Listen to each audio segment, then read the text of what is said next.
More than 1.1 billion people in developing countries live without access to electricity. Some 590 million people of those live in sub-Saharan Africa, where rural electrification is as low as 14%.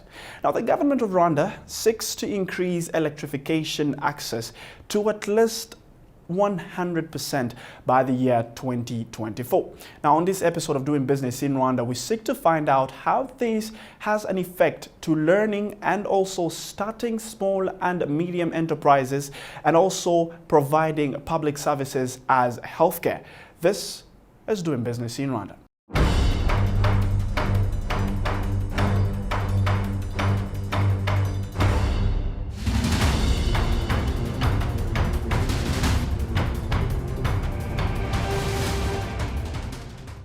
Shiriki Hub, a business-in-a-box solar kiosk, was built to empower people at the base of the pyramid, providing services such as charging small electronics, mobile money, and internet hotspot using a low-cost franchise business model.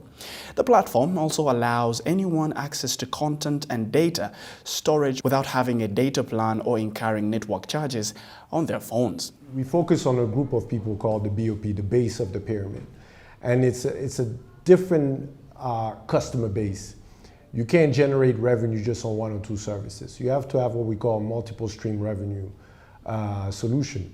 We've pivoted to a hardware solution. So now on our kiosk, we charge phones, but we also provide Wi-Fi connectivity, either traditional internet or also intranet system. The intranet is pretty much, it works like in a plane where we store content within the kiosk and the user can access it without having data on their phone. So we call it offline access. We also have the software part. So to sell those services on the kiosk, like airtime, mobile money, Irembo services, which is taxes, you need an app. So we decided to develop an app called Shiriki, Mobile Shiriki, that allow our kiosk operator to sell any kind of services to the end user, and they earn a commission on all those services. But finally, I think the most important part, at least to me, is our business model. So we develop what we call a micro franchise business model within the kiosk. So we recruit, we train, and we monitor what we call them micro franchisee to work on the kiosk. So this is our social impact aspect. And we've seen that entrepreneurship is the key to solve some of those unemployment issues happening in the region. And it's worldwide, actually. Rwanda's renewable power generation costs in 2017 report predicts that the solar costs will fall in the next few years, with a further halving of typical costs by 2020. That means solar PV projects could be consistently delivering electricity for as little as $0.03 per kilowatt hour within 2 years. The biggest problem is we still have a very big segment of population out there who cannot really afford it. For our kind of pricing, the kind of offering that we have, 5 years ago, with over 50,000 systems, for example, deployed in Rwanda, not even 10% of those could have afforded them. But the fact that they can pay over 3 years and use their regular income to pay, and we can displace their kerosene spendings and their phone charging spendings, and they can use that money to pay our system.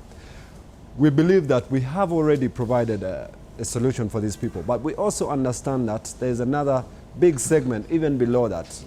How we get at the bottom of the pyramid is the question now. So it will be a mix of technology and financing. We talk about financing every day, but I don't think this industry has had the luxury of financing that large grid companies have enjoyed. We are talking about 5-year tax break with a 20 years payment plan. If we have something like that, then affordability stops becoming an issue to these people, and we give everyone a system and we allow them to use as they can and pay as much as they can afford. We have been using lead-acid batteries, and it's working quite well for us at the moment. But of course, with technology shifting, we are looking into lithium-ion batteries, and we'll be testing these out by second quarter this year. I think the main difference is nothing really much from the customer point of view, because we manage the long-term warranties of the system, so we replace the batteries whenever it fails, and that's really our problem. I think it's mainly from our business point of view, what's the most, what can we afford most? The only difference is lithium could take you up to 5 years, and lead acid could take you up to 3 years. So then but then you pay a high upfront cost for lithium to get it right now than lead acid. So it's our decision to trade off whether we decide to pay extra money 3 years down the road or pay it right now. And so that's why we have to test this out and see how it works. Other than South Africa, large industrial manufacturing is practically non-existent on the continent. And the lack of a developed manufacturing industry has pushed developers to make their products overseas, and this has cost them a lot in return. So cost of production is always a challenge. I mean, especially when you deal with hardware. So we had to go overseas to develop this technology. And unfortunately, we couldn't develop this technology on the continent. It's not just a Rwandan problem, it's an African problem. There is no hardware development solution, at least not of yet. There is some companies trying to do it, but it's not there yet. But what we are as ARED, we are hardware as a service platform. What it means is we develop this hardware to provide services. So our core business is not the hardware itself, it's the services that we provide on this kiosk. So it is what we call recurring revenue. And that's the business I like to be in.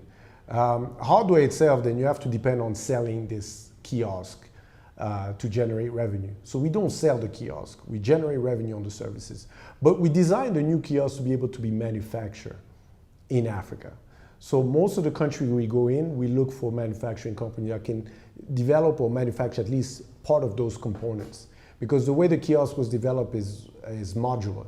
So it can be breaking apart in different components. We know we're not going to be able to manufacture everything. Like solar panels right now, we're talking to a company in Tunisia. The frame, we know we can do it in the region. So we want to minimize the import, but it's still, it's still challenging. And the problem is, people think, okay, manufacturing in Africa is cheaper. It's actually not cheaper. Most manufacturing companies want to have bulk orders. So they're not catered to the SME, to the small companies. So the only country I've seen that is really adapt to any size of order is China. We're not there yet. If you go to a manufacturing company and you tell them you need 30 or 50, they don't even talk to you. In China, they don't care. They'll work with you because they understand business. So we still have this mindset we need to fix. But eventually in the future, we want to manufacture most of the kiosks. To better understand how solar kiosks provide business solutions and increase the rate of computer literacy, we traveled up north to Tumba in Rwanda.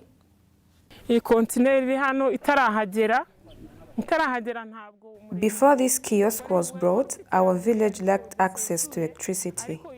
Today we have solar-powered street lights. Residents of all ages learn to use computers free of charge.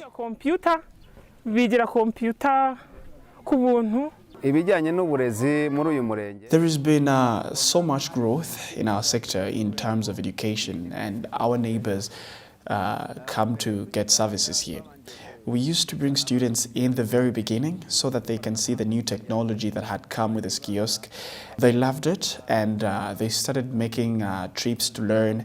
And very importantly, it's become easy for students in schools when they need to register for national exams.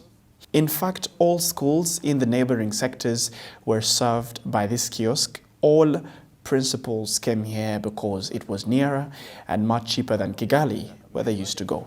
Here they help us rectify information on our national identity, and we pay for our mutuelle de santé via the internet. Before that, we used to line up at the savings cooperatives, but we pay with Irembo here. It would be great if they added another kiosk and more computers.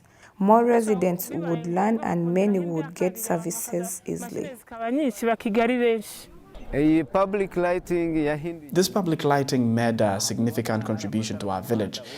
There used to be trees everywhere, and by 6 p.m. all businesses were closed. Today, people stay up past 11 p.m. using the wireless internet.